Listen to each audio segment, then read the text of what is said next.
बिस्मिल्लाहिर्रहमानिर्रहीम। अस्सलामुअलैकुम। आप देख रहे हैं 1 बाई 1 न्यूज़ ST। अहम खबर शामिल करते चलें। ज़िला कौंसल चौक में थाना मिलट टाउन के ख़िलाफ़ एहतजाज। पुलिस की नाक़स तफ्तीश के ख़िलाफ़ मकतूल के विरसा सरापा एहतजाज। दिलावर मसीह को कत्ल हुए 5 माह गुजर गए, पुलिस मकतूल को इंसाफ फराहम ना कर सकी। पुलिस ने एक मुलजिम को गिरफ्तार किया मगर ताहाल केस में कोई पेश रफ्त ना हुई।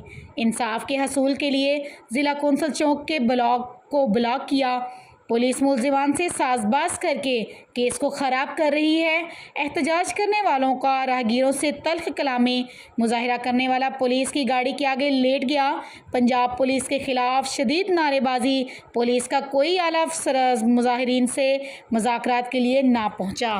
एक बार फिर आपको अपडेट करते चलें। ज़िला कौंसल चौक में थाना मिलट टाउन के ख़िलाफ़ एहतजाज। पुलिस की नाक़स तफ्तीश के ख़िलाफ़ मकतूल के विरसा सरापा एहतजाज। पुलिस मुलजिमान से साजबाज करके केस को ख़राब कर रही है। दिलावर मसीह को कत्ल हुए 5 माह गुजर गए लेकिन इंसाफ फराहम पुलिस ना कर सकी। पंजाब पुलिस के ख़िलाफ़ शदीद नारेबाजी। पुलिस का कोई आला अफसर मुजाहिरीन से मुज़ाकरात के लिए भी ना पहुँच सका।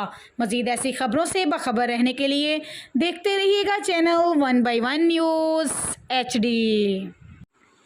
यूट्यूब पर हमारे चैनल को लाइक करें, शेयर करें और सब्सक्राइब करें और घंटी का निशान दबाना ना भूलिएगा ताकि आने वाली हर नई वीडियो आपको मौसूल हो सके।